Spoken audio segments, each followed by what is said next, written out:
and heart and strength of 6 Supreme Court justices, we were able to do that. Now, I believe in the exceptions for rape, incest, and life of the mother. I believe strongly in it. Ronald Reagan did also.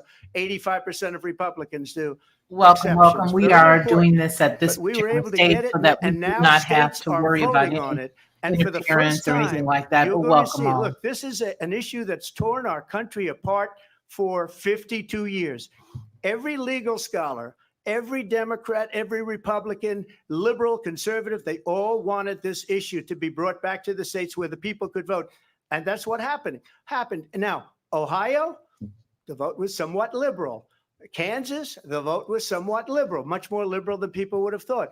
But each individual state is voting. It's the vote of the people now. It's not tied up in the federal government. I did a great service in doing it. It took courage to do it. And the Supreme Court had great courage in doing it. And I give tremendous credit to those 6 justices. There is no state in this country where it is legal to kill a baby after it's born. Madam Vice President, I want to get your response to President Trump. Well, as I said, you're going to hear a bunch of lies, and that's not actually a surprising fact. Let's understand how we got here. Donald Trump hand-selected 3 members of the United States Supreme Court with the intention that they would undo the protections of Roe v. Wade. And they did exactly as he intended. And now in over 20 states, there are Trump abortion bans, which make it criminal for a doctor or nurse to provide health care. In one state, it provides prison for life. Trump abortion bans that make no exception even for rape and incest, which understand what that means. But aren't these things, wait a minute, you guys, aren't these things done on a state-by-state basis is my question. You guys let me know in the chat. Their body does not have the right to make a decision about what happens to their body next. That is immoral. And one does not have to abandon their faith or deeply held beliefs to agree. The government, and Donald Trump certainly, should not be telling a woman what to do with her body. I have talked with women around our country. You want to talk about this is what people wanted? Pregnant women who want to carry a pregnancy to term, suffering from a miscarriage, being denied care in an emergency room because the healthcare providers are afraid they might go to jail, and she's bleeding out in a car in the parking lot. She didn't want that. Her husband didn't want that. A 12 or 13-year-old survivor of incest being forced to carry a pregnancy to term. They don't want that. And I pledge to you, when Congress passes a bill to put back in place the protections of Roe v. Wade, as President of the United States, I will proudly sign it into law. But understand, if Donald Trump were to be reelected, he will sign a national abortion ban. Understand, in his Project 2025, there would be a national abortion, a monitor that would be monitoring your pregnancies, your miscarriages. I think the American people believe that certain freedoms, in particular the freedom to make decisions about one's own body, should not be made by the government. Thank you, Vice President Harris. Well, there she goes again. It's a lie. I'm not signing a ban, and there's no reason to sign a ban because we've gotten what everybody wanted. Democrats, Republicans, and everybody else, and every legal scholar wanted it to be brought back into the states, and the states are voting. And it may take a little time, but for 52 years, this issue has torn our country apart, and they've wanted it back in the states. And I did something that nobody thought was possible. The states are now voting. What she says is an absolute lie. And as far as the abortion ban, no, I'm not in favor of abortion ban, but it doesn't matter because this issue has now been taken over by the states. Would you veto a national abortion ban if it came to Well, I your won't desk? have to because, again, two things. Number one, she said she'll go back to Congress. She'll never get the vote. It's impossible for her to get the vote, especially now with the 50-50, essentially 50-50 in both Senate and the House. She's not going to get the vote. She can't get the vote. She won't even come close to it. So it's just talk. You know what it reminds me of? When they said they're going to get student loans terminated, and it ended up being a total catastrophe. The student loans, and then her, I think probably her boss, if you call him a boss, he spends all his time on the beach. But look, her boss went out and said, we'll do it again. We'll do it a different way. And he went out, got rejected again by the Supreme Court. So all these students got taunted with this whole thing about this whole idea, and how unfair that would have been. Part of the reason they lost to the millions and millions of people that had to pay off their student loans. They didn't get it for free, but they were saying it's the same way that they talked about that they talk about abortion. But if I could just get a yes or no, because your running mate, J.D. Vance, has said that you would veto it if it did come to your desk. Well, I didn't discuss it with J.D. In all fairness, J.D. And I don't mind if he has a certain view, but I think he was speaking for me, but I really didn't. Look, we don't have to discuss it because she'd never be able to get it, just like she couldn't get student loans. They couldn't get student loans. They didn't even come close to getting student loans. They taunted young people and a lot of other people that had loans. They can never get this approved. So it doesn't matter what she says about going to Congress. Well, wonderful. Let's go to Congress, do it. But the fact is that for years, they wanted to get it out of Congress and out of the federal government. And we did something that everybody said couldn't be done. And now you have a vote of the people on abortion. Vice President Harris, I want to give you your time to respond, but I do want to ask, would you support any restrictions on a woman's right to an abortion? I absolutely support reinstating the protections of Roe v. Wade. And as you rightly mentioned, nowhere in America is a woman carrying a pregnancy to term and in asking for an abortion. That is not happening. It's insulting to the women of America. And understand what has been happening under Donald Trump's abortion bans. Couples Why does she keep calling it his abortion bans? who pray and dream of having a family are being denied IVF treatments. What is happening in our country? Working people, working women who are working 1 or 2 jobs, who can barely afford childcare as it is, have to travel to another state to get on a plane sitting next to strangers to go and get the health care she needs. Barely can afford to do it, and what you are putting her through is unconscionable. And the people of America have not, the majority of Americans believe in a woman's right to make decisions about her own body. And that is why in every state where this issue has been on the ballot, in red and blue states both, the people of America have voted for freedom. Vice President Harris, Excuse me, I have you. to respond. Another lie. It's another lie. I have been a leader on IVF, which is fertilization. The IVF, I have been a leader. In fact, when they got a very negative decision on IVF from the Alabama courts, I saw the people of Alabama and the legislature 2 days later voted it in. I've been a leader on it. They know that, and everybody else knows it. I have been a leader on fertilization, IVF. And the other thing, you should ask, will she allow abortion in the 8th month, 9th month, 7th month? Come on. Okay, would you do that? Why don't you ask her that question? Why don't you answer That's the problem. question? Would you because veto? under Roe v. Answer Wade, the question. Would you veto? you could do abortions in the 7th month, the 8th month, the 9th That's month, not true. and probably after birth. Just look at the former governor of Virginia. The governor of Virginia said, we put the baby aside and then we determine what we want to do with the baby. President Trump, thank you. We're going to turn now to immigration and border security. We know it's an issue that's important to Republicans, Democrats, voters across the board. Because we are using this work, I have to make an interjection here, and I would like to say this really quickly before we restart it. The first portion is that if this were true, which we know it is not, let me just say this to get right back to the point. These individuals that are doing the interviewing and that are asking the questions are so biased. They do not know how to come in and just interview, ask the questions, and stay in an unbiased manner, if that makes any sense. You know what I mean? So let's just finish. In this country. Vice President Harris, you were tasked by President Biden with getting to the root causes of migration from Central America. We know that illegal border crossings reached a record high in the Biden administration. This past June, President Biden imposed tough new asylum restrictions. We know the numbers since then have dropped significantly. But my question to you tonight is, why did the administration wait until 6 months before the election to act? And would you have done anything differently from President Biden on this? So I'm the only person on this stage who has prosecuted transnational criminal organizations for the trafficking of guns, drugs, and human beings. And let me say that the United States Congress, including some of the most conservative members of the United States Senate, came up with a border security bill which I supported. And that bill would have put 1,500 more border agents on the border to help those folks who are working there right now overtime, trying to do their job. It would have allowed us to stem the flow of fentanyl coming into the United States. I know there are so many families watching tonight who have been personally affected by the surge of fentanyl in our country. That bill would have put more resources to allow us to prosecute transnational criminal organizations for trafficking in guns, drugs, and human beings. But you know what happened to that bill?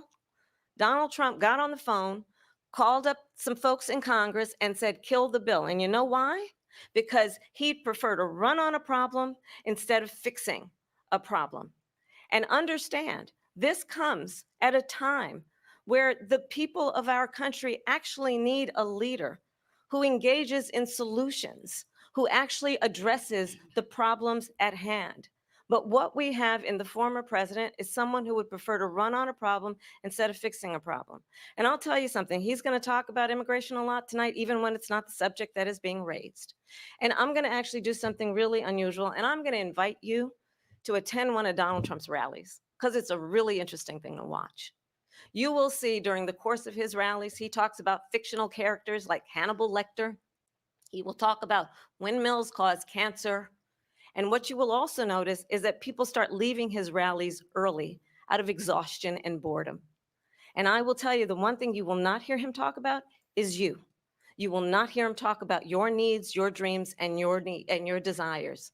And I'll tell you, I believe you deserve a president who actually puts you first. And I pledge to you that I will. Vice President. After you put all of the people who are here illegally before the legal citizens and before the people who have come here and have gone through our immigration process to become legal citizens, then and only then will you do that, Madam Vice President. President Harris, thank you. President Trump, on that point, I want to get your response. Well, I would like to respond. Let me just ask, though, why did you try to kill that bill, and successfully so? That would have put thousands of additional agents and officers on the border. First, let me respond as to the Please. rallies. She said people start leaving. People don't go to her rallies. There's no reason to go. And the people that do go, she's bussing them in and paying them to be there, and then showing them in a different light. Facts. So she can't talk about that. People don't leave my rallies. We have the biggest rallies, the most incredible rallies in the history of politics. That's because people want to take their country back. Our country is being lost. We're a failing nation. And it happened 3.5 years ago.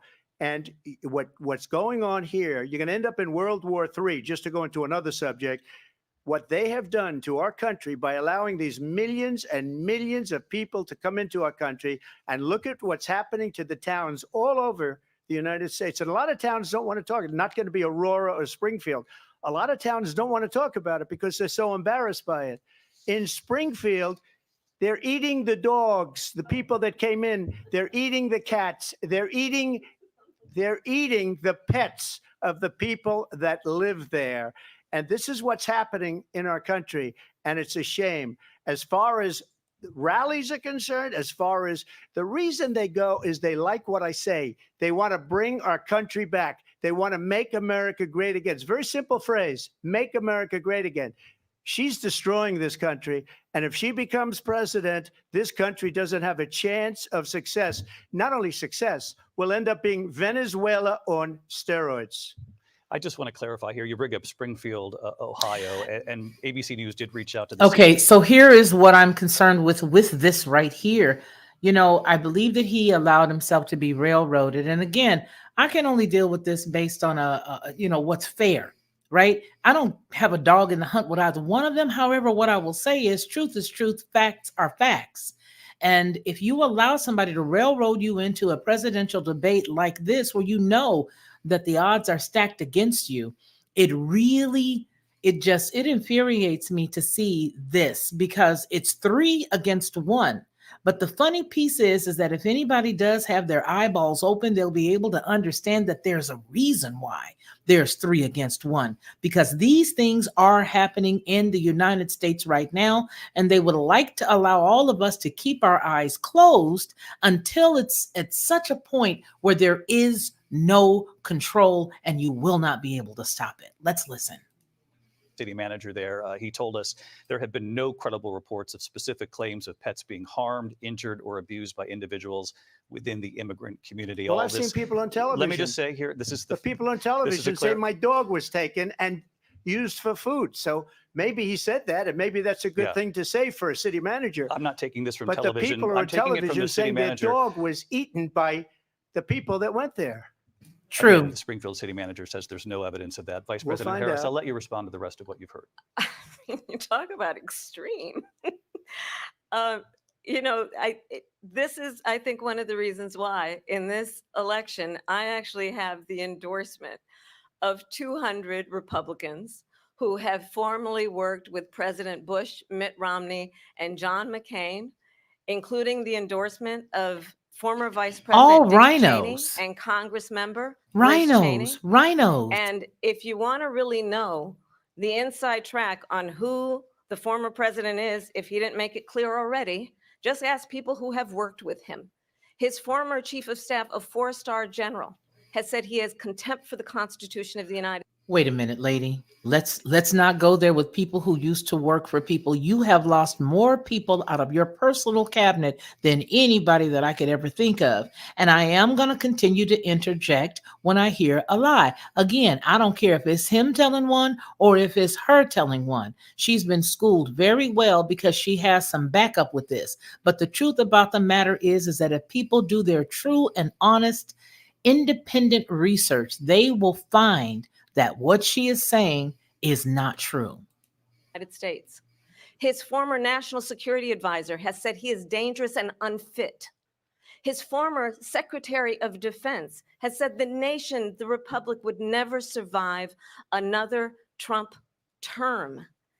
And when we listen to this kind of rhetoric, when the issues that affect the American people are not being addressed, I think the choice is clear in this election.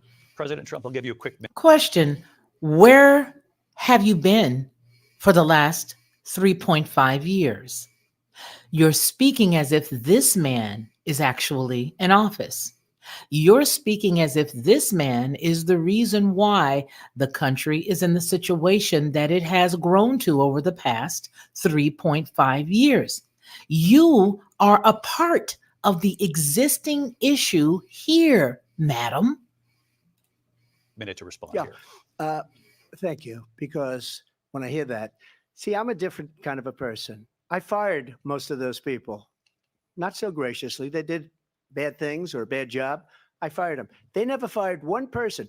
They didn't fire anybody having to do with Afghanistan. A guy like Esper, he was no good. I fired him. So he writes a book. Another one writes a book because with me, they can write books. With nobody else can they? But they have done such a poor job and they never fire anybody. Look at the economy. Look at the inflation. They didn't fire any of their economists. They have the same people. That's a good way not to have books written about you.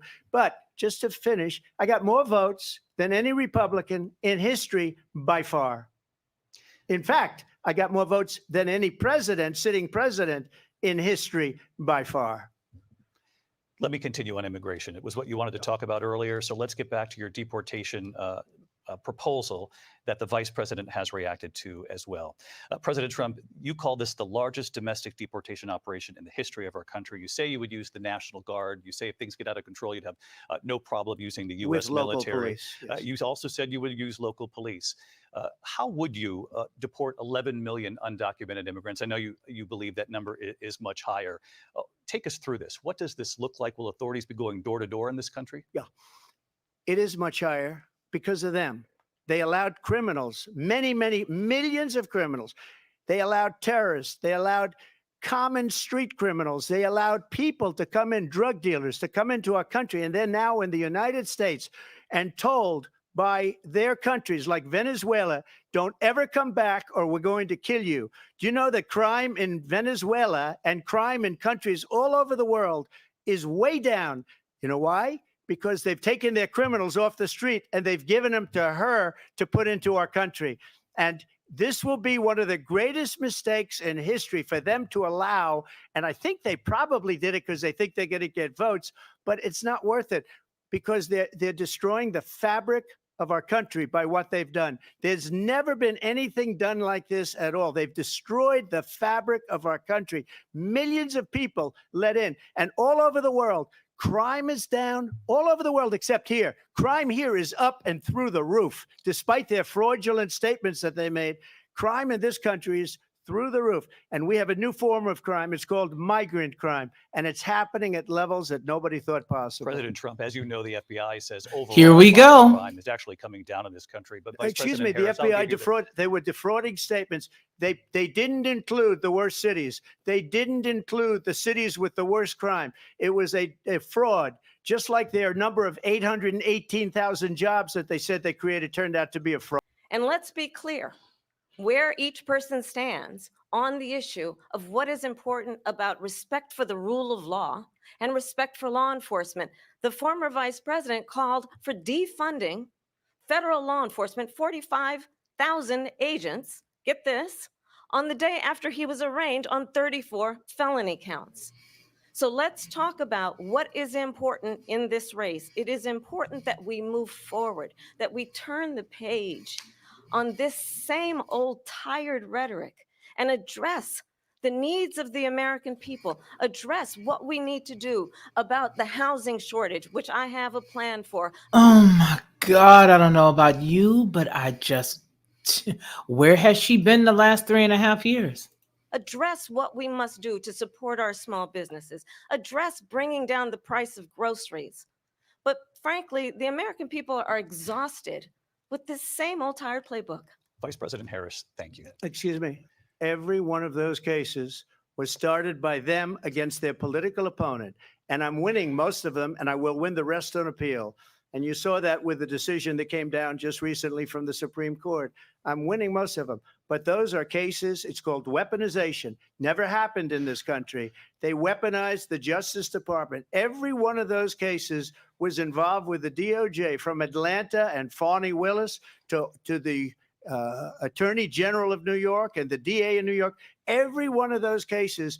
And then they say, oh, he's a criminal. They're the ones that made them go after me. By the way, Joe Biden was found essentially guilty on the documents case. And what happened in my documents case? They said, oh, that's the toughest of them all. A complete and total victory. 2 months ago, it was thrown out. It's weaponization, and they used it, and it's never happened in this country. They used it to try and win an election. They're fake cases. President Trump, thank you. A really quick response here, Vice President Harris, on this notion of weaponization of the Justice Department. Well, let's talk about extreme and understand the context in which this election in 2024 is taking place. The United States Supreme Court recently ruled that the former president would essentially be immune from any misconduct if he were to enter the White House. We know now the court won't stop him. We know J.D. Vance is not going to stop him. It's up to the American people Vice President stop Harris, him. Thank you. Lindsay? Vice President Harris, in your last run for president, This is the one that weaponized, not me. She weaponized. last run for president, you said you wanted to ban fracking. Now you don't. You wanted mandatory government buyback programs for assault weapons. Now your campaign says you don't. You supported decriminalizing border crossings. Now you're taking a harder line. I know you say that your values have not changed. So then why have so many of your policy positions changed? So my values have not changed, and I'm going to discuss every one of at least every point. Of course, because you've been Let's talk prepped. about fracking because we're here in Pennsylvania. I made that very clear in 2020. I will not ban fracking. I have not banned fracking as Vice President of the United States. And in fact, I was the tie-breaking vote on the Inflation Reduction Act, which opened new leases for fracking. My position is that we have got to invest in diverse sources of energy so we reduce our reliance on foreign oil. We have had the largest increase in domestic oil production in history because of an approach that recognizes that we cannot over-rely on foreign oil. As it relates to my values, let me tell you, I grew up a middle-class kid raised by a hardworking mother who worked and saved and was able to buy our first home when I was a teenager. The values I bring to the importance of home ownership, knowing not everybody got handed $400 million on a silver platter and then filed bankruptcy 6 times, is a value that I bring to my work. to say we are going to work with the private sector and home builders to increase 3 million homes, increase by 3 million homes by the end of my first term. My work that is related to having a friend when I was in high school who was sexually assaulted by her stepfather. And my focus then on protecting women and children from violent crime is based on a value that is deeply grounded in the importance of standing up for those who are most vulnerable. My work that is about protecting Social Security and Medicare is based on long-standing work that I have done, protecting seniors from scams. My values have not changed. And what is important is that there is a president who actually brings values and a perspective that is about lifting people up and not beating people down. And name calling. The true measure of the leader is the leader who actually understands the strength is not in beating people down, it's in lifting people up. I intend to be that president. President Trump, your Well, response? first of all, I wasn't given $400 million. I wish I was. My father was a Brooklyn builder, Brooklyn, Queens, and a great father, and I learned a lot from him. But I was given a fraction of that, a tiny fraction, and I built it into many, many billions of dollars, many, many billions. And when people see it, they are even surprised. So we don't have to talk about that. Fracking, she's been against it for 12 years. Defund the police, she's been against that forever. She gave all that stuff up very wrongly, very horribly, and everybody's laughing at it, okay? They're all laughing at it. She gave up at least 12 and probably 14 or 15 different policies. Like, she was big on defund the police. In Minnesota, she went out, wait a minute, I'm talking now, if you don't mind, please. Does that sound familiar? She went out in Minnesota and wanted to let criminals that killed people, that burned down Minneapolis, she went out and raised money to get them out of jail. She did things that nobody would ever think of. Now she wants to do transgender operations on illegal aliens that are in prison. This is a radical left liberal that would do this. She wants to confiscate your guns, and she will never allow fracking in Pennsylvania. If she won the election, fracking in Pennsylvania will end on day one. Just to finish one thing, so important in my opinion. So I got the oil business going like nobody has ever done before. When they took over, they got rid of it, started getting rid of it, and the prices were going up the roof. They immediately let these guys go to where they were. I would have been 5 times, 4 times, 5 times higher, because you're talking about 3.5 years ago. They got it up to where I was because they had no choice, because the prices of energy were quadrupling and doubling. You saw what happened to gasoline. So they said, let's go back to Trump. But if she won the election, the day after that election, they'll go back to destroying our country, and oil will be dead. Fossil fuel will be dead. We'll go back to windmills, and we'll go back to solar, where they need a whole desert to get some energy to come out. You ever see a solar plant? By the way, I'm a big fan of solar, but they take 400, 500 acres of desert President soil. Trump, we have a These lot are of not good issues things that for we the have to get environment to. that We're she out of time. understands. Thank you. Lindsay, thank you. We have an election in just 56 days. And I want to talk about the peaceful transfer of power, which, of course, we all know is a cornerstone of our democracy, and the role of a president in a moment of crisis. Mr. President, on January 6th, you told your supporters to march to the Capitol. You said you would be right there with them. The country and the world saw what played out at the Capitol that day, the officers coming under attack. Aides in the West Wing say you watched it unfold on television off the Oval Office. You did send out tweets, but it was more than 2 hours before you sent out that video message telling your supporters to go home. Is there anything you regret about what you did on that day? You just said a thing that isn't covered. Peacefully and patriotically, I said during my speech, not later on. Peacefully and patriotically. And nobody on the other side was killed. Ashley Babbitt was shot by an out-of-control police officer that should have never, ever shot her. It's a disgrace. But we didn't do this group of people that have been treated so badly. I ask, what about all the people that are pouring into our country and killing people that she allowed to pour in? She was the border czar. Remember that. She was the border czar. She doesn't want to be called the border czar because she's embarrassed by the border. In fact, she said at the beginning, well, I'm surprised you're not talking about the border yet. That's because she knows what a bad job they've done. What about those people? What are they going to be prosecuted? When are these people from countries all over the world, not just South America? They're coming in from all over the world, David, all over the world. And crime rates are down all over the world because of it. But let me But just when ask are you- those, David, when are those people going to be prosecuted? When are the people that burned down Minneapolis going to be prosecuted? Or in Seattle, they went into Seattle, they took over a big percentage of the city of Seattle. When are those people going to be prosecuted?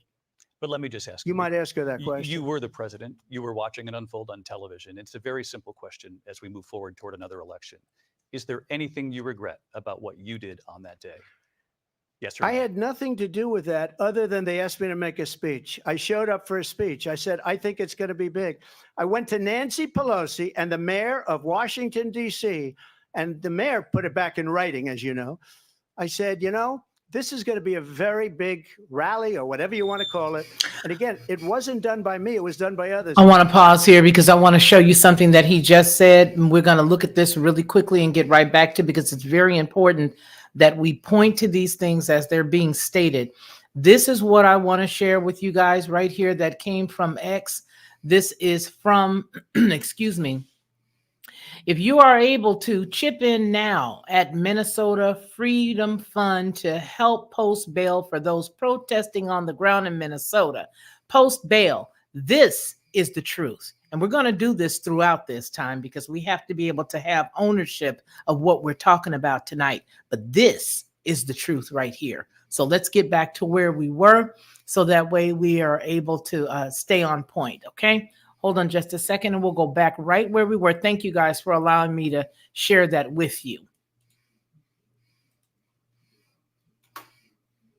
They're in practically, and these people are trying to get them to vote. And that's why they're allowing them to come into our country. I did watch all of these pieces of video. I didn't detect the sarcasm, lost by a whisker. We didn't quite make it.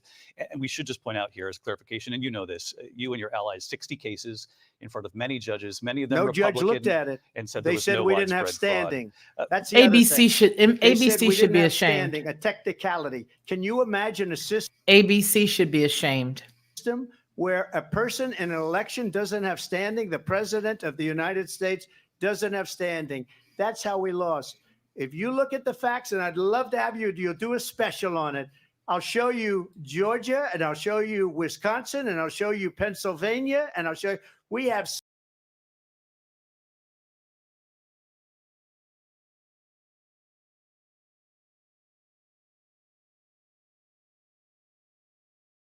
I said, I'd like to give you 10,000 National Guard or soldiers. They rejected me. Nancy Pelosi rejected me. It was just 2 weeks ago. Her daughter has a tape of her saying she is fully responsible for what happened. They want to get rid of that tape. It would have never happened if Nancy Pelosi and the mayor of Washington did their jobs. I wasn't responsible for security. Nancy Pelosi was responsible. She didn't do her job. The question was about you as president, not about former Speaker Pelosi, but I do want Vice President Harris to respond here. I was at the Capitol on January 6th. I was the vice president-elect. I was also an acting senator. I was there. And on that day, the president of the United States incited a violent mob to attack our nation's capital, to desecrate our nation's capital. On that day, 140 law enforcement officers were injured, and some died. And understand, the former president has been indicted and impeached for exactly that reason. But this is not an isolated situation. Let's remember Charlottesville, where there was a mob of people carrying tiki torches, spewing anti-Semitic hate. And what did the president then at the time say? There were fine people on each side. Let's remember that when it came to the Proud Boys, a militia, the president said, the former president said, stand back and stand by. So for everyone watching who remembers what January 6th was, I say, we don't have to go back. Let's not go back. We're not going back. It's time to turn the page.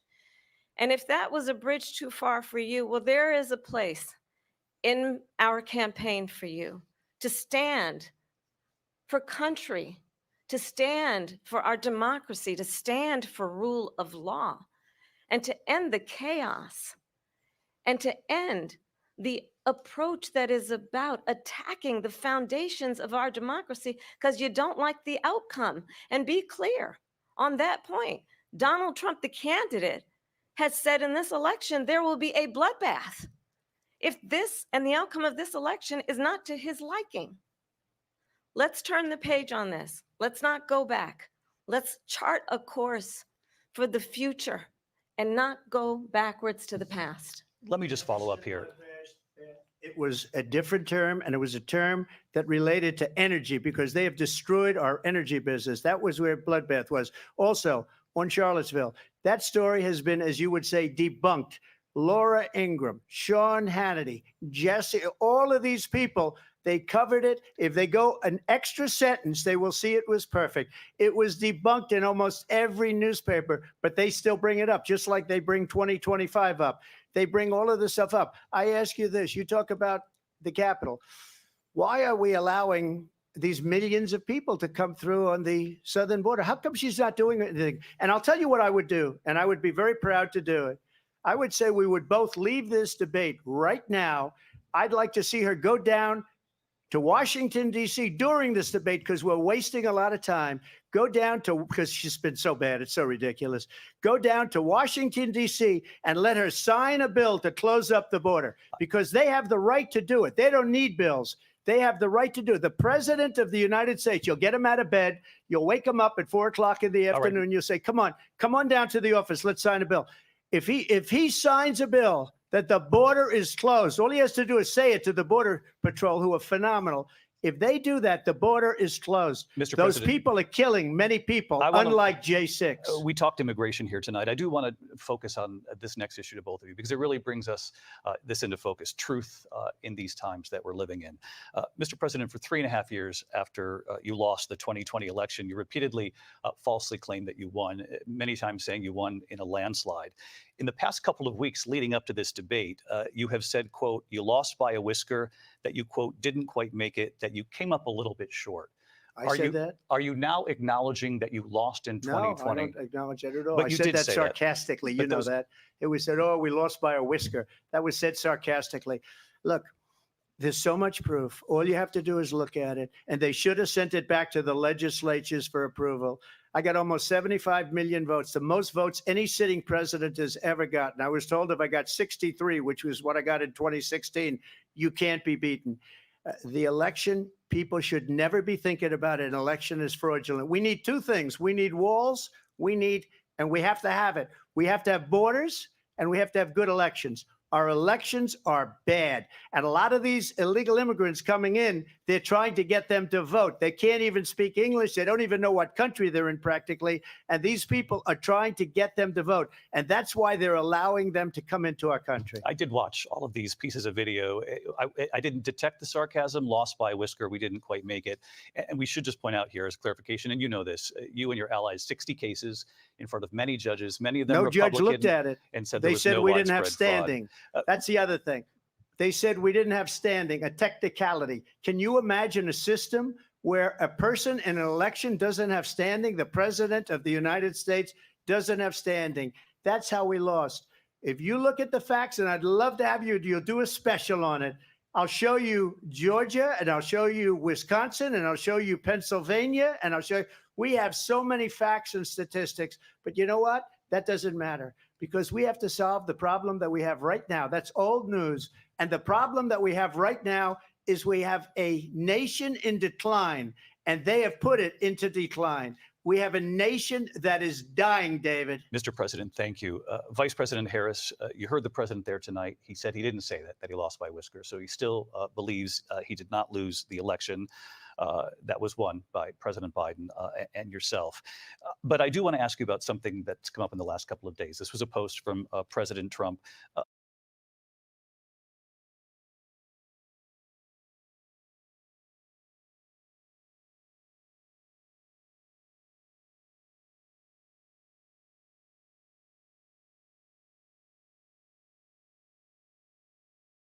about this upcoming election just weeks away. He said, when I win, those people who cheated, and then he lists donors, voters, election officials.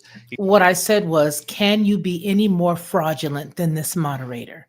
Can you be any more, this guy, these people are amazing, and I just don't understand it. We need to pray for our nation bigly, hugely. He says will be prosecuted to the fullest extent of the law, which will include long-term prison sentences. One of your campaign's top lawyers responded saying, we won't let Donald Trump intimidate us. We won't let him suppress the vote. Is that what you believe he's trying to do here? Donald Trump was fired by 81 million people. So let's be clear about that and clearly give. Listen, you guys, I just really am amazed that this is allowed to go on.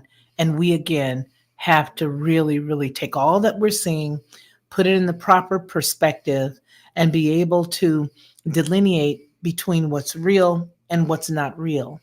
What's real is what we're seeing within our communities. What's real is what we're hearing through those individuals that they are attempting to stop now on social media.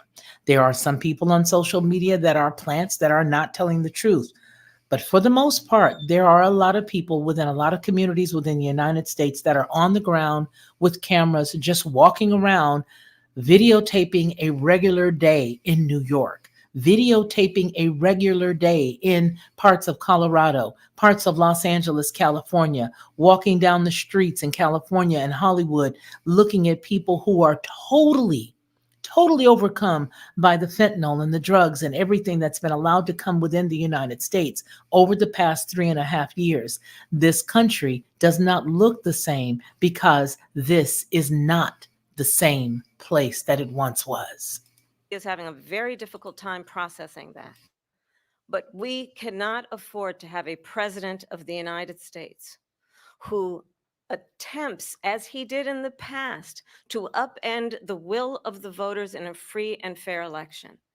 And I'm going to tell you that I have traveled the world as vice president of the United States, and world leaders are laughing at Donald Trump. I have talked with military leaders, some of whom worked with you, and they say you're a disgrace. And when you then talk in this way in a presidential debate and deny what over and over again are court cases you have lost because you did in fact lose that election, it leads one to believe that perhaps we do not have in the candidate to my right the temperament or the ability to not be confused about fact. That's deeply troubling, and the American people deserve better. I'll give you 1 minute to respond, Mr. President. Let me just say about world leaders. Viktor Orban, one of the most respected men, they call him a strong man. He's a tough person, smart. Prime Minister of Hungary. They said, why is the whole world blowing up? 3 years ago, it wasn't. Why is it blowing up? He said, because you need Trump back as president. They were afraid of him. China was afraid, and I don't like to use the word afraid, but I'm just quoting him. China was afraid of him. North Korea was afraid of him. Look at what's going on with North Korea, by the way. He said Russia was afraid of him. I ended the Nord Stream 2 pipeline, and Biden put it back on day one, but he ended the XL pipeline. The XL pipeline in our country, he ended that. But he let the Russians build a pipeline going all over Europe and heading into Germany, the biggest pipeline in the world. Look, Viktor Orban said it. He said the most respected, most feared person is Donald Trump. We had no problems when Trump was president. But when this weak, pathetic man that you saw at a debate just a few months ago, that if he weren't in that debate, he'd be running instead of her. She got no votes. He got 14 million votes. What you did, you talk about a threat to democracy. He got 14 million votes and they threw him out of office. And you know what? I'll give you a little secret. He hates her. He can't stand her. But he got 14 million votes. They threw him out. She got 0 votes. And when she ran, she was the first one to leave because she failed.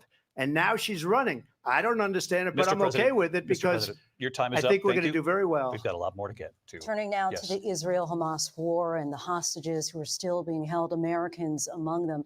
Vice President Harris, in December, you said, quote, Israel has a right to defend itself, but you added, quote, it matters how, saying international humanitarian law must be respected. Israel must do more to protect innocent civilians. You said that 9 months ago. Now an estimated 40,000 Palestinians are dead. Nearly 100 hostages remain. Just last week, Prime Minister Benjamin Netanyahu said there's not a deal in the making. President Biden has not been able to break through the stalemate. How would you do it? Well, let's understand how we got here. On October 7, Hamas, a terrorist organization, slaughtered 1,200 Israelis, many of them young people who were simply attending a concert. Women were horribly raped. And so, absolutely, I said then, I say now, Israel has a right to defend itself. We would. And how it does so matters, because it is also true, far too many innocent Palestinians have been killed. Children, mothers. What we know is that this war must end. It must end immediately, and the way it will end is we need a ceasefire deal and we need the hostages out. And so we will continue to work around the clock on that. Work around the clock, also understanding that we must chart a course for a two-state solution. And in that solution, there must be security for the Israeli people and Israel, and in equal measure for the Palestinians. But the one thing I will assure you always, I will always give Israel the ability to defend itself, in particular as it relates to Iran and any threat that Iran and its proxies pose to Israel. But we must have a two-state solution where we can rebuild Gaza, where the Palestinians have security, self-determination, and the dignity they so rightly deserve. President Trump, how would you negotiate with Netanyahu and also Hamas in order Don't to tell get them. hostages out and prevent the killing of more innocent civilians in Gaza? If I were president, it would have never started. If I were president, Russia would have never, ever, I know Putin very well, he would have never, and there was no threat of it either, by the way, for 4 years, have gone into Ukraine and killed millions of people when you add it up, far worse than people understand what's going on over there. But when she mentions about Israel, all of a sudden, she hates Israel. She wouldn't even meet with Netanyahu when he went to Congress to make a very important speech. Exactly. She refused to be there because she was at a sorority party. Exactly. She wanted to go to the sorority party. She hates Israel. If she's president, I believe that Israel will not exist within 2 years from now. And I've been pretty good at predictions, and I hope I'm wrong about that one. She hates Israel. At the same time, in her own way, she hates the Arab population because the whole place is going to get blown up. Arabs, Jewish people, Israel will be gone. It would have never happened. Iran was broke under Donald Trump. Now Iran has $300 billion because they took off all the sanctions that I had. Iran had no money for Hamas or Hezbollah or any of the 28 different spheres of terror. And they are spheres of terror, horrible terror. They had no money. It was a big story, and you know it. You covered it very well, actually. They had no money for terror. They were broke. Now they're a rich nation. And now what they're doing is they're spreading that money around. Look at what's happening with the Houthis. And I'm going to stop here because I appreciate the fact that he did not say how.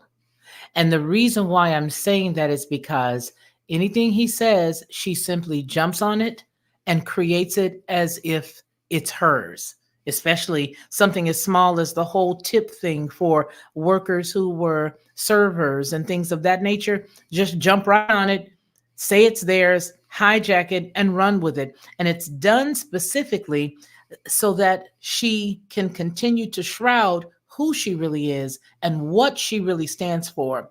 Keeping in mind that we don't have a dog in the hunt with either one of these individuals, you or I, we can definitely say that there is a faction that has been broken off from a far place that is now running this country. And I strongly submit that she is a part of that faction. Let's finish. With Kim Jong-un, and it is absolutely well known that these dictators and autocrats are rooting for you to be president again because they're so clear they can. Actually, no.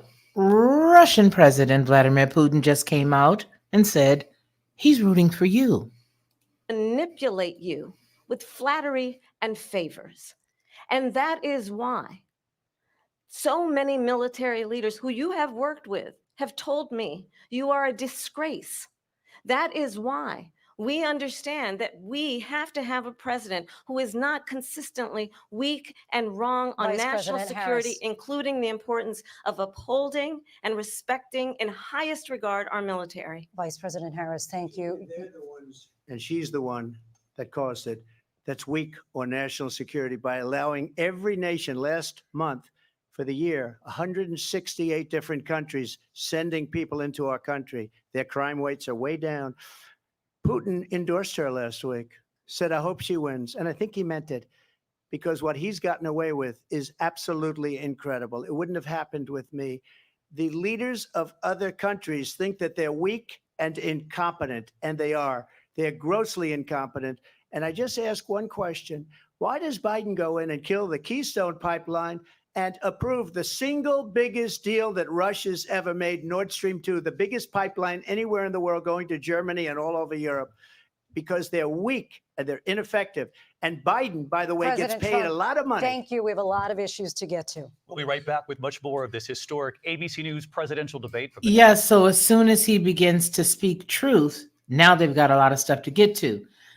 Somebody's asking, well, they're going on a break right now, but somebody just asked, how old is she? She and I are exactly 1 month apart. Her birthday's next month. My birthday is today. 60 years old. She's 59. I'm about, a month older than her. But today is my birthday and I'm excited. So I'm happy to spend it with you. They are taking a small break. So let's just go ahead and get back into it and see what they're going to do. But in my impression, this whole thing is really, it's a railroad. He's being railroaded. So let's finish. the National Constitution Center right here in Philadelphia. Back in a moment. Word here and go here. Live from the National Constitution Center in Philadelphia, Pennsylvania. Here again, David Muir and Lindsay Davis. Welcome back to this historic ABC News presidential debate tonight. We're going to continue here, and I want to turn to the war in Ukraine. We're now 2.5 years into this conflict. Mr. President, it has been the position of the Biden administration that we must defend Ukraine from Russia, from Vladimir Putin, to defend their sovereignty, their democracy, that it's in America's best interest to do so, arguing that if Putin wins, he may be emboldened to move even further into other countries. You have said you would solve this war in 24 hours. You said so just before the break tonight. How exactly would you do that? And I want to ask you a very simple question tonight. Do you want Ukraine to win this war? I want the war to stop. I want to save lives that are being uselessly, people being killed by the millions. It's the millions. It's so much worse than the numbers that you're getting, which are fake numbers. Look, we're in for 250 billion or more, because they don't ask Europe, which is a much bigger beneficiary to getting this thing done than we are. They're in for $150 billion less because Biden and you don't have the courage to ask Europe like I did with NATO. They paid billions and billions, hundreds of billions of dollars when I said, either you pay up or we're not going to protect you anymore. So that's maybe one of the reasons they don't like me as much as they like weak people. But you take a look at what's happening. We're in for 250 to 275 billion. They're into 100 to 150. They should be forced to equalize. With that being said, I want to get the war settled. I know Zelensky very well, and I know Putin very well. I have a good relationship, and they respect your president, okay? They respect me. They don't respect Biden. How would you respect him? Why? For what reason? He hasn't even made a phone call in 2 years to Putin, hasn't spoken to anybody.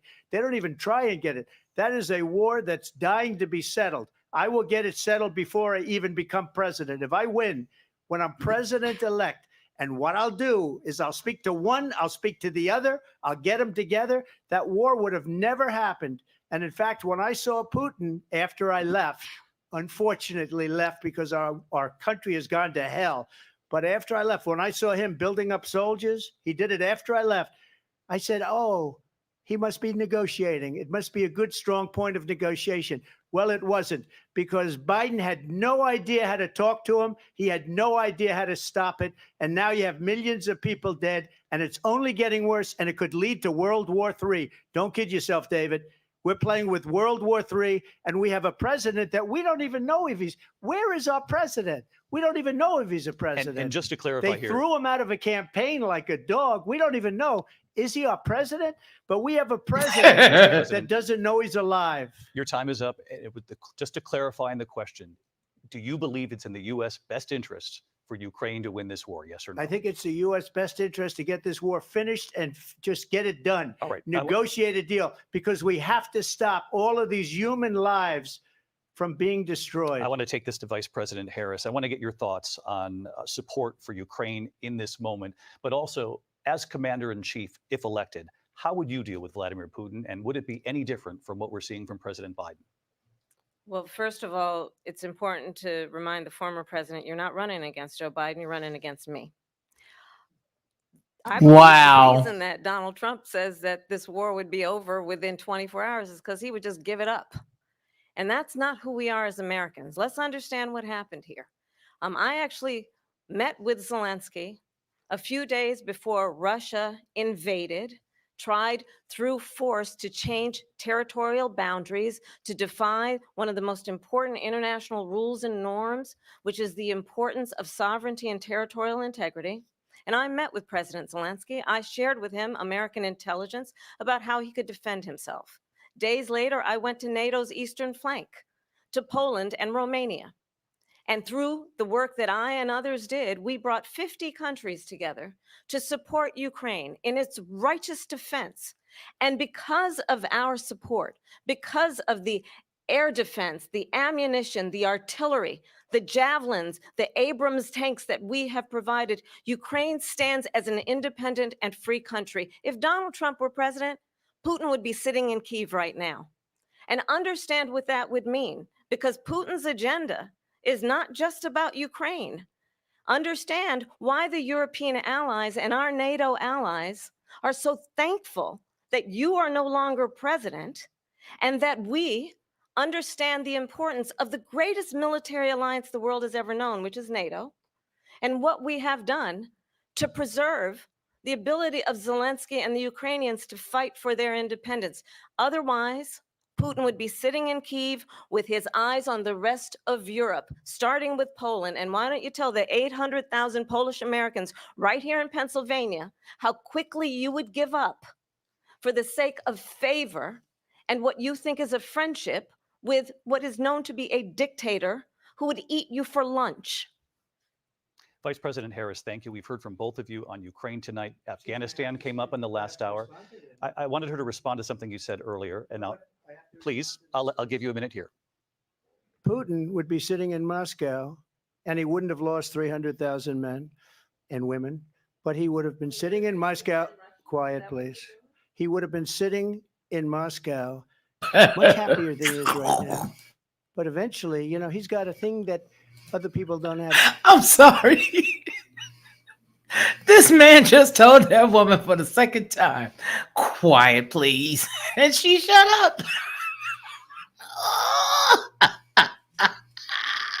He's got nuclear weapons. They don't ever talk about that. He's got nuclear weapons. Nobody ever thinks about that.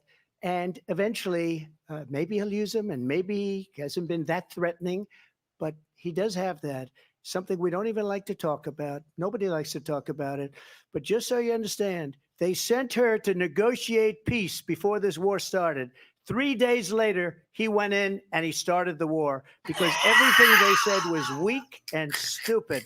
They said the wrong things. That war should have never started. She was the emissary.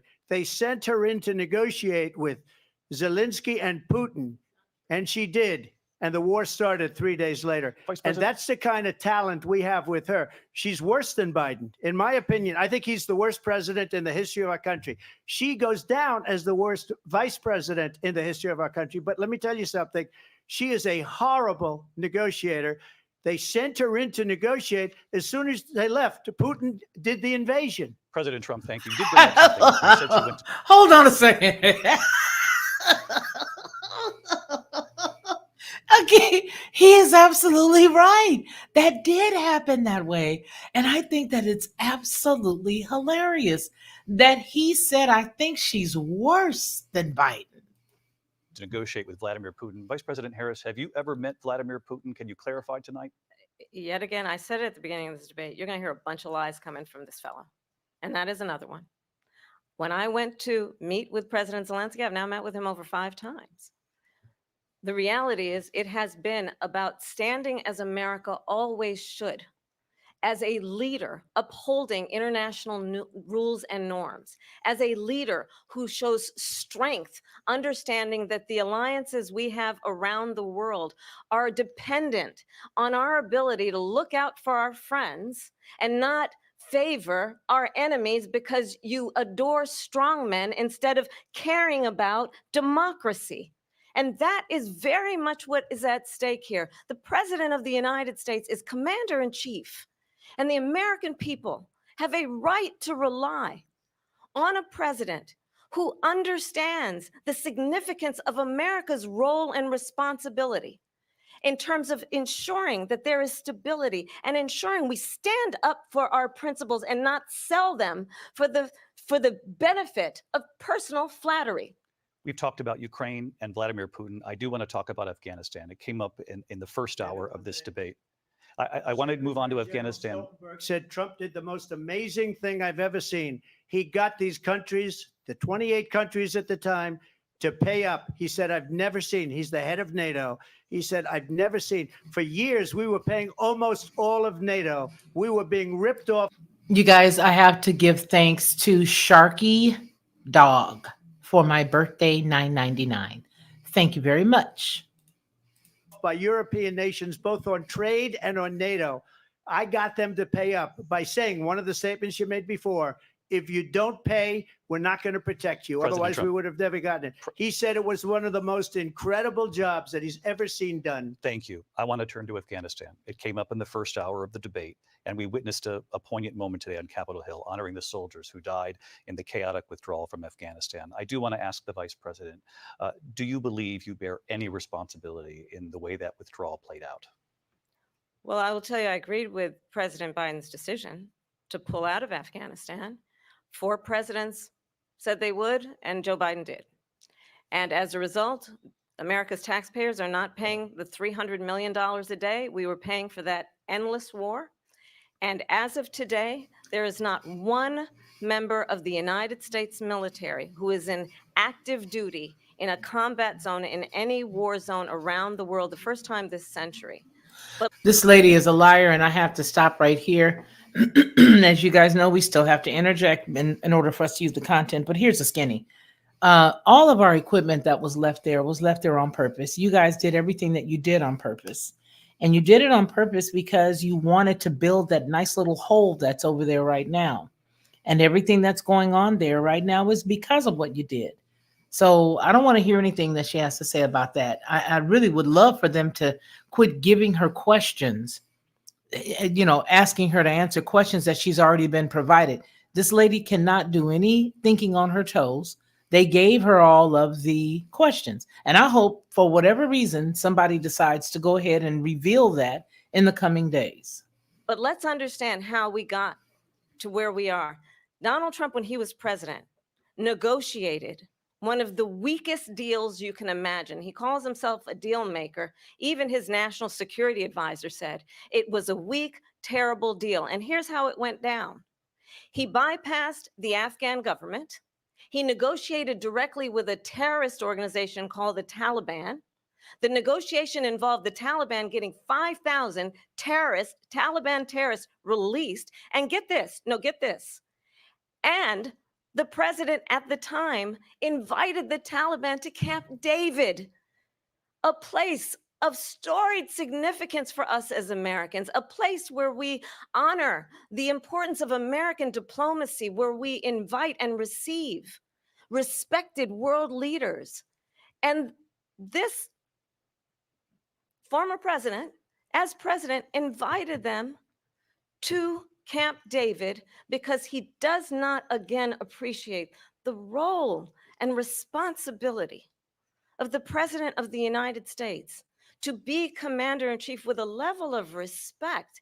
And this gets back to the point of how he has consistently disparaged and demeaned members of our military, fallen soldiers, and the work that we must do to uphold the strength and the respect of the United States of America around the world. Vice President Harris, thank you. President Trump, your response to her saying that you began the Yeah, negotiations with thank the you. Taliban. So if you take a look at that period of time, the Taliban was killing our soldiers, a lot of them, with snipers.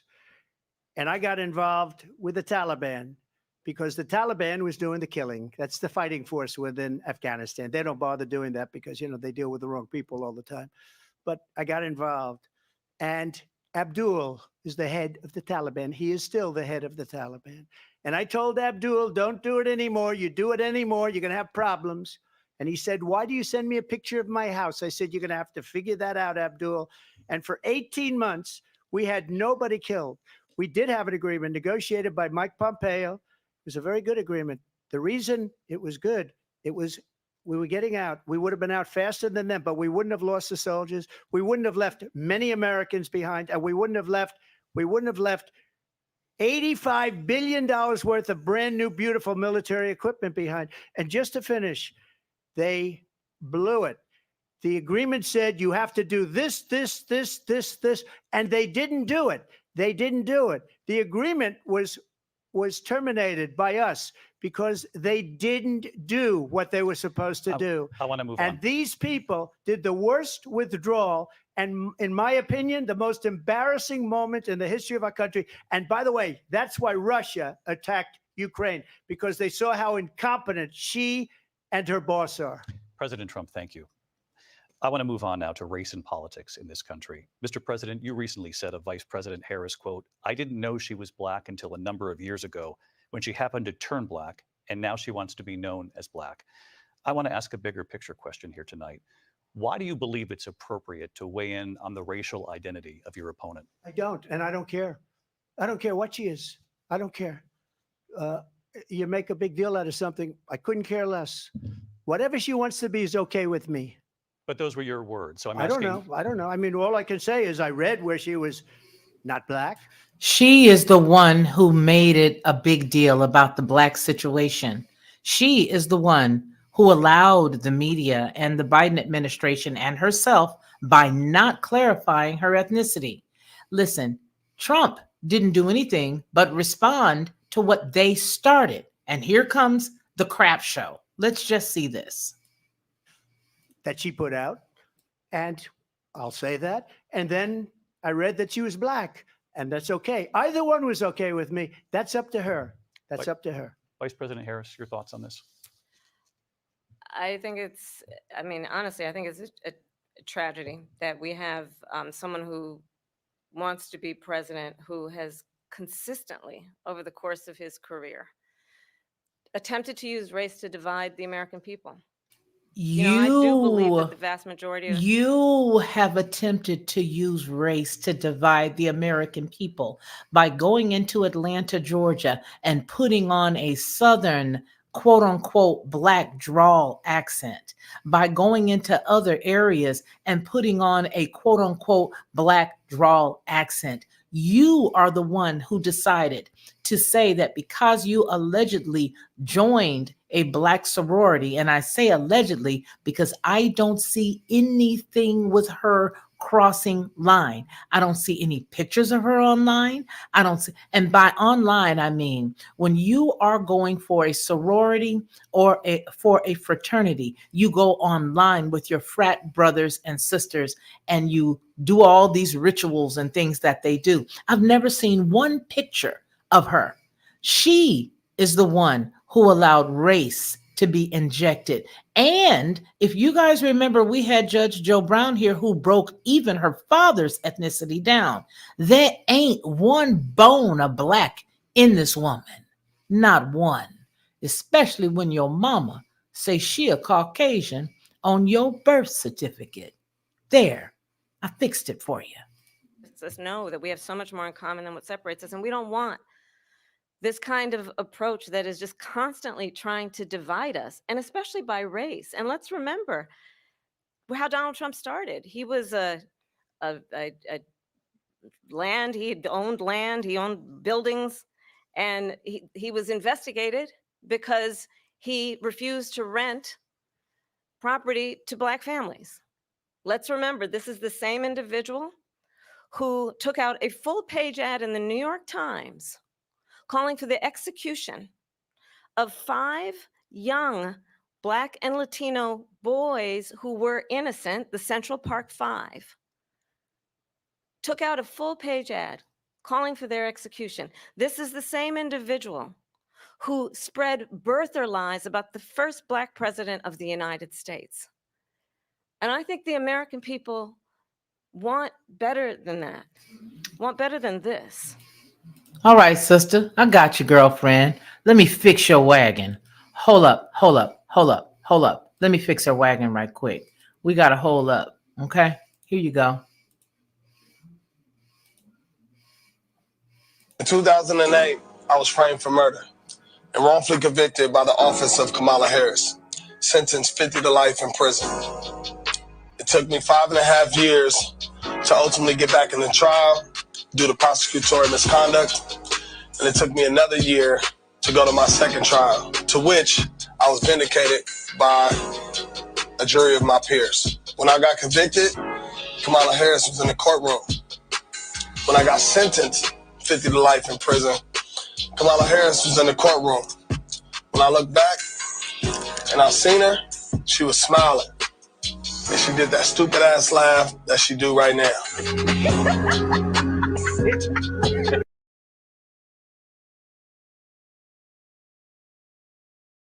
Yeah, that part. So let's get back to her right now. Hold up. I had to throw that in there. And thank you, the Truth Lady, for my happy born day blessing. Thank you so much. Thank you. Let's get back to this right here, y'all, because I'm telling you right now, this is a heck of a hoot. Want someone who understands as I do. I travel our country. We see in each other a friend. We see in each other a neighbor. We don't want a leader who is constantly trying to have Americans point their fingers at each other. I meet with people all the time who tell me, can we please just have discourse about how we're going to invest in the aspirations and the ambitions and the dreams of the American people? Knowing that regardless of people's color or the language their grandmother speaks, we all have the same dreams and aspirations and want a president who invests in those, not in hate and division. Vice President Harris, thank you. Lindsay? President Trump, this is now your third time. This is the most divisive presidency in the history of our country. There's never been anything like it. They're destroying our country, and they come up with things like what she just said. Going back many, many years, when a lot of people, including Mayor Bloomberg, agreed with me on the Central Park 5, they admitted, they said, they pled guilty. And I said, well, if they pled guilty, they badly hurt a person, killed a person ultimately. And if they pled guilty, then they pled, we're not guilty. But this is a person that has to stretch back years, 40, 50 years ago, because there's nothing now. I built one of the greatest economies in the history of the world, and I'm going to build it again. It's going to be bigger, better, and stronger. But they're destroying our economy. They have no idea what a good economy is. Their oil policies, every single policy. And remember this, she is Biden. You know, she's trying to get away from Biden. I don't know the gentleman, she says. She is Biden. The worst inflation we've ever had, a horrible economy because inflation has made it so bad, and she can't get away with that. Thank you. Your time is up. I want to respond to that, though. I want to just respond briefly. Clearly, I am not Joe Biden, and I am certainly not Donald Trump. And what I do offer is a new generation of leadership for our country, one who believes in what is possible, one who brings a sense of optimism about what we can do instead of always disparaging the American people. I believe in what we can do to strengthen our small businesses, which is why I have a plan. Let's talk about our plans and let's compare the plans.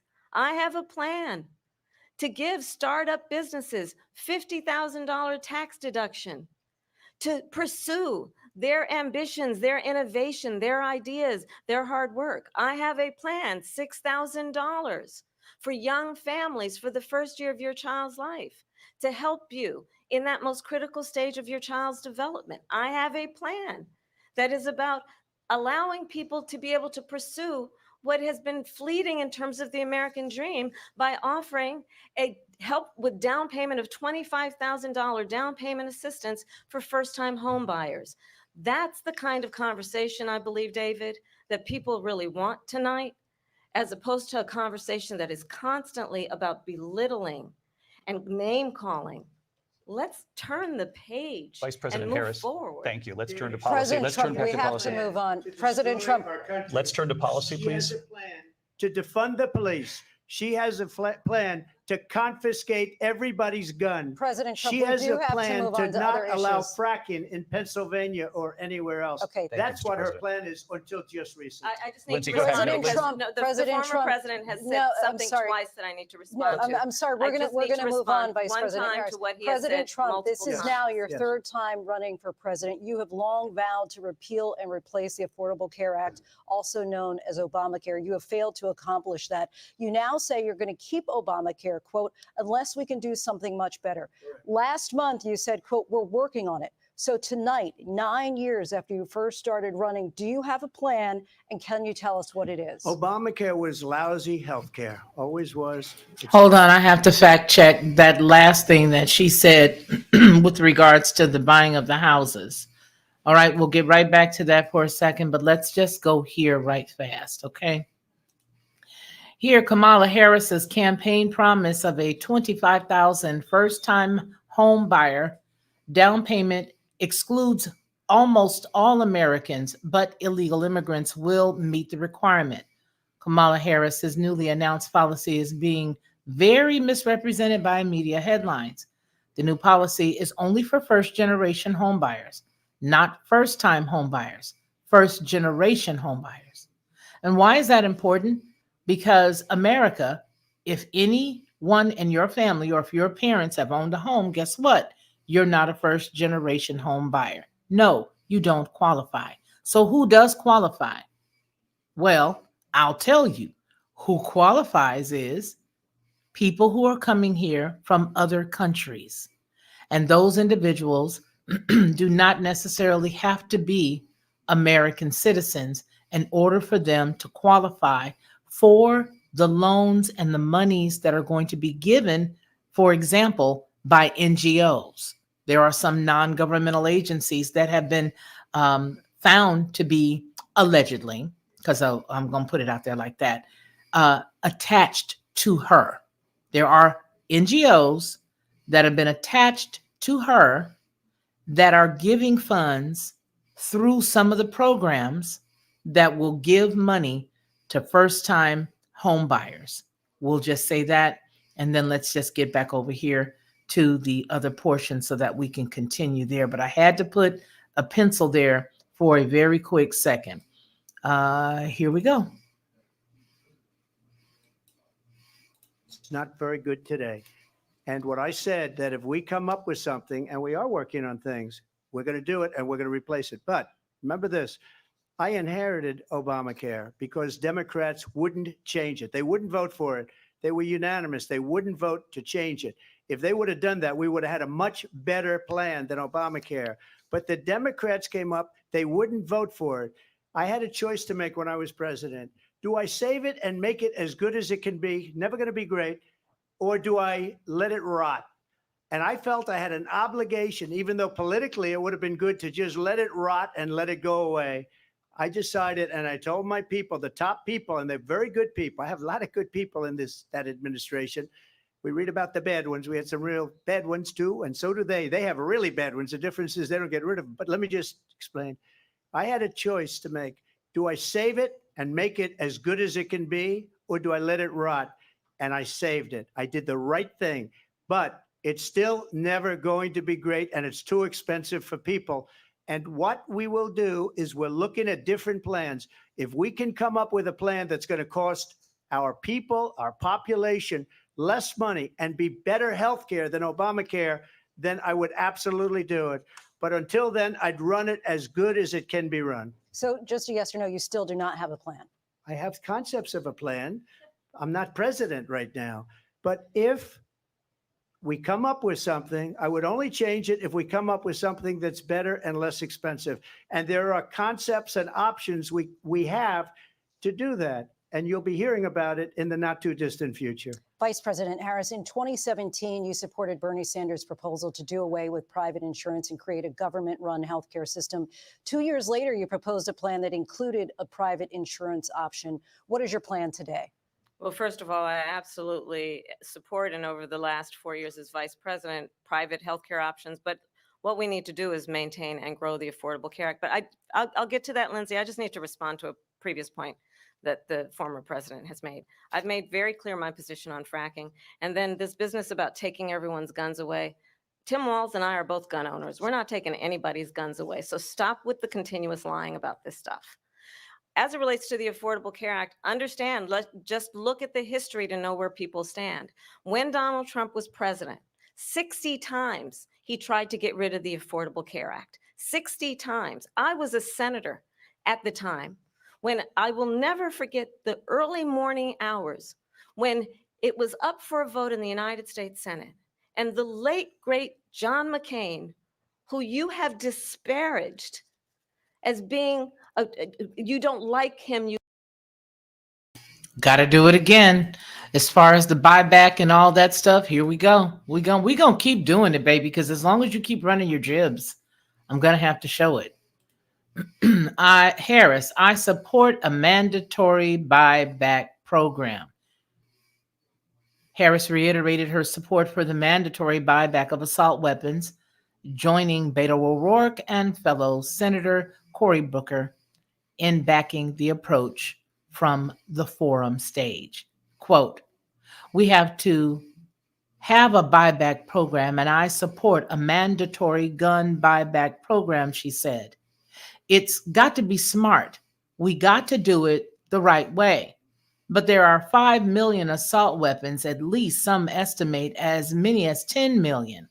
And we're going to have smart public policy that's about taking those off the streets, but doing it the right way.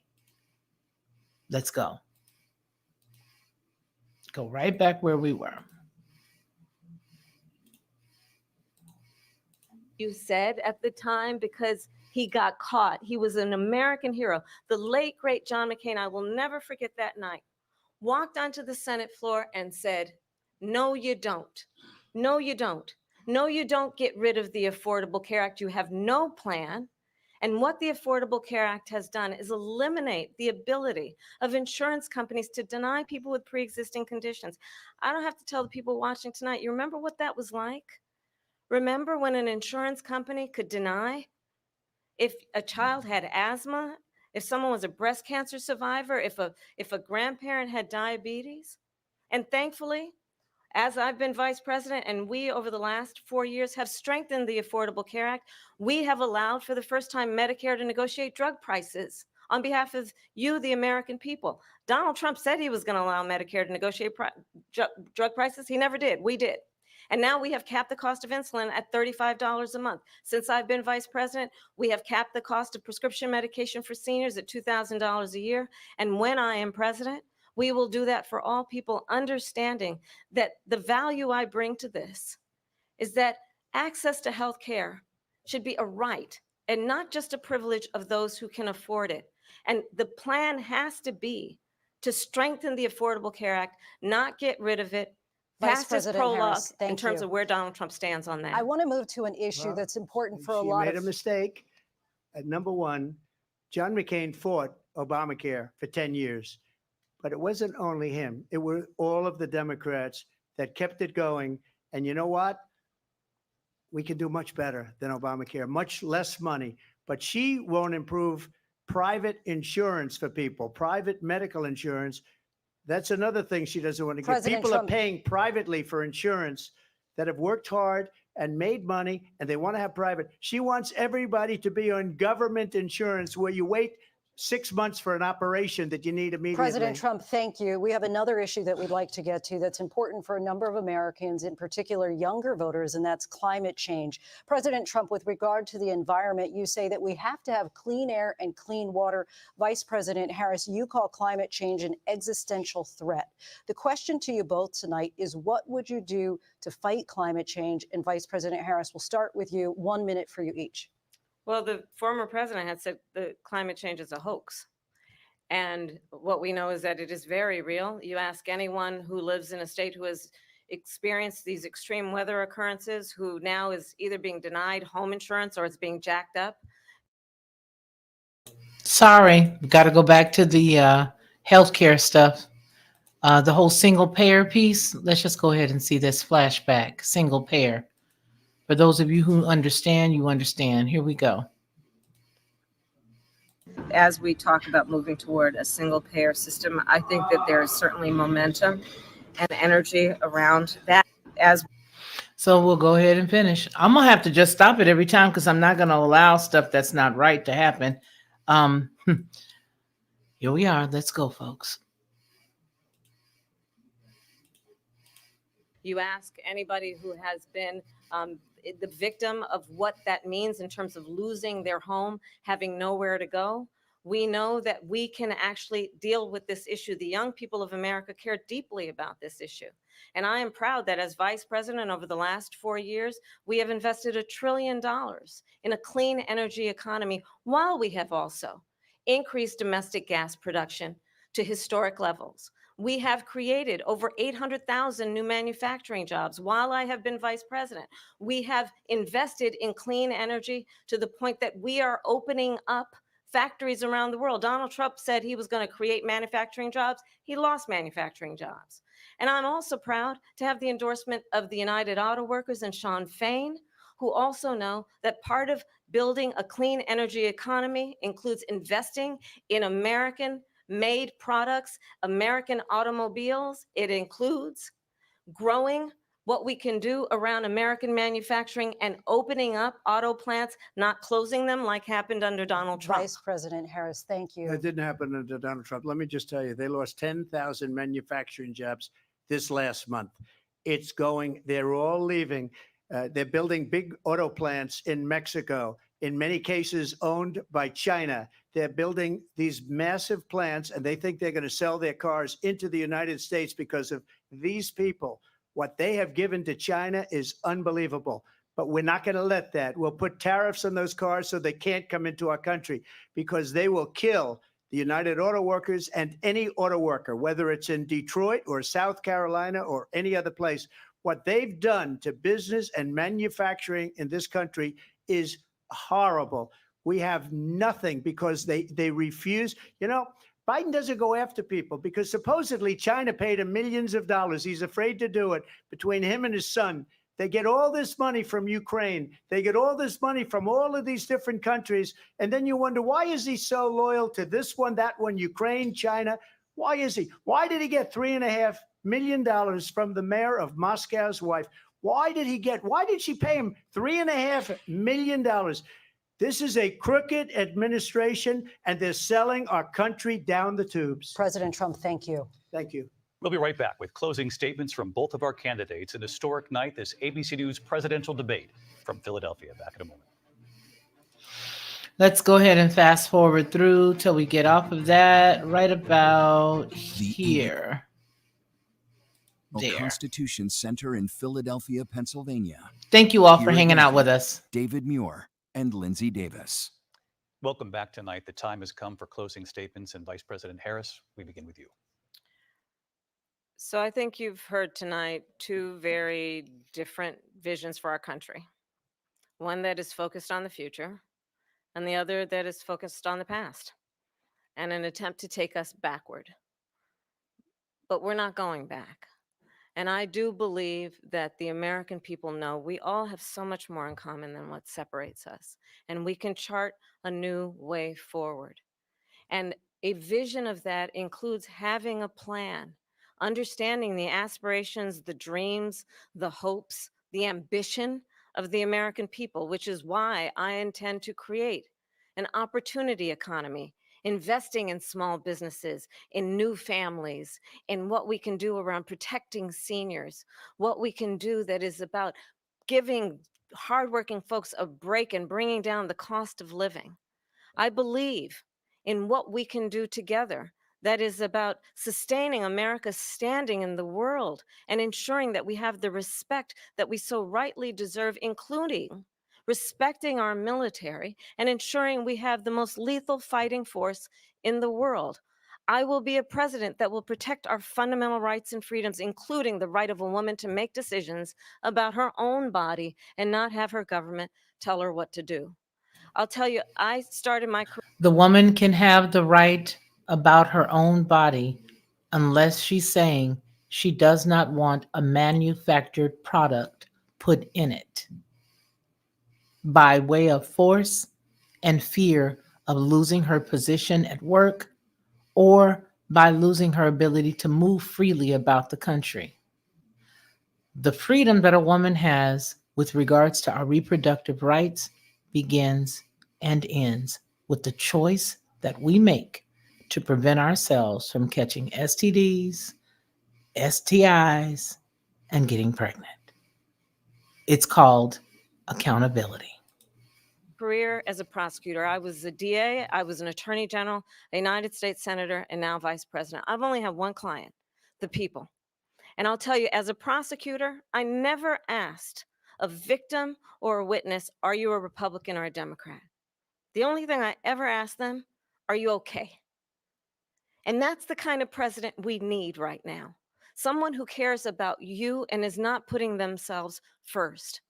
I intend to be a president for all Americans and focus on what we can do over the next 10 and 20 years to build back up our country by investing right now in you, the American people. Vice President Harris, thank you. President Trump? So she just started by saying she's going to do this, she's going to do that, she's going to do all these wonderful things. Why hasn't she done it? She's been there for 3.5 years. They've had 3.5 years to fix the border. They've had 3.5 years to create jobs and all the things we talked about. Why hasn't she done it? She should leave right now, go down to that beautiful White House, go to the Capitol, get everyone together and do the things you want to do, but you haven't done it and you won't do it because you believe in things that the American people don't believe in. You believe in things like we're not going to frack, we're not going to take fossil fuel, we're not going to do things that are going to make this country strong, whether you like it or not.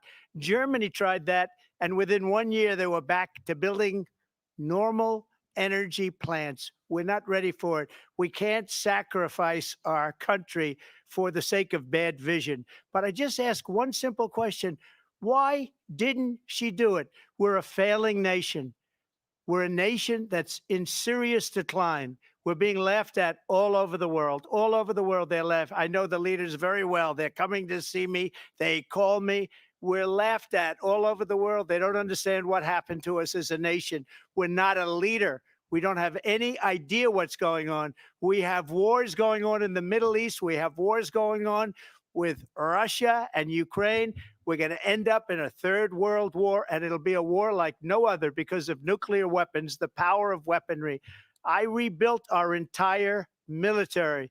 She gave a lot of it away to the Taliban. She gave it to Afghanistan.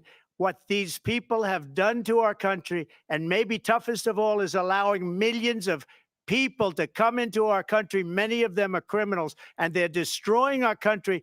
The worst president, the worst vice president in the history of our country. President Trump, thank you. And that is our ABC News presidential debate from here in Philadelphia at the National Constitution Center. I'm Lindsay Davis. And I'm David Muir. Thank you for watching here in the U.S. and all over the world, and from all of us here at ABC News. They should absolutely be ashamed of themselves, but of course we know that they're not. I just have to say this. When we're looking at the things that we just saw, so many of you in the comments are accurate. You guys are saying the things that are true. From where we're sitting, it's very difficult to trust anybody anymore because we have been burned as a people here. We have. We have, for the most part, in our lives, chosen one party or another, maybe very early on, but then changed later, to stand up for. Some of us were just, Republicans. Some of us were Democrat. Some of us were independent, green, all the above. Excuse me. But in all of that, the one thing that we can all agree upon is we love the country we live in because this is our home. We don't like what we've seen. We don't like being pandered to. We don't like being lied to. I didn't like being lied to after I did, ran and voted for Trump a few years back. And then I felt like I had accepted a barrel of monkeys because there were so many things that I did not agree with. But the one truth that we have to know is that it does not begin and end with the president. It begins and ends far above their heads. Where we have to be is understanding what we personally have to do for our own families and our homes and try to hold on to that as best as we possibly can. But the most important thing that I want to encourage everybody to do tonight is not lose hope, not get exhausted, not get tired. Turn this stuff off sometimes so that you don't get over inundated with the lies. Because no matter what anybody says, everybody wants something that they can hold on to for hope. Unfortunately, some people equate these systems, this system, whether it be Democratic, Republic, socialism, whatever this is that we're dealing with right now, they equate it with God because they believe that somewhere along the line, they're going to be able to see God in them. That's not possible. Your hope, for the most part, for those who believe, begins and ends with your trust and your faith in Him, the one who created you. Do not become distracted, and really, please don't become tired or weary in your own well-doing, because you have today. For today, live your best life. For today, treat your family the best. For today, for the love of God, take care of yourself. For today, for right now. Because we all know tomorrow's not promised to any of us. I appreciate each and every one of you. Each and every one of you. Okay? For being here. When we look at what our belief systems are, it's not my job to tell somebody the answer to Sharon C's question, what God? You and I have a commonality, and that is that on some points we agree with each other. But what makes us so awesome and so unique is that we may not agree with each other on every point, but we've learned to appreciate and respect one another. You come with your own set of beliefs. Bob the builder comes with his own set. Sally down the street comes with hers. What makes us the best part of this place is that we've all learned to care for each other and respect each other. And that's that. So whoever your God is, because it's not my job to do anything other than give you the best version of myself that I can. So whoever you believe in, that's who you lean on. How about that? I appreciate each and every one of you guys for hanging out with me today. Thank you so very much. I want you guys to remember what we always say, and that is that man shall not live by bread alone, but by every word that proceeds out of the mouth of the Most High. You guys take care of yourselves, and I want you guys to remember, after you take care of you, focus on then taking care of everybody else around you. Remember that.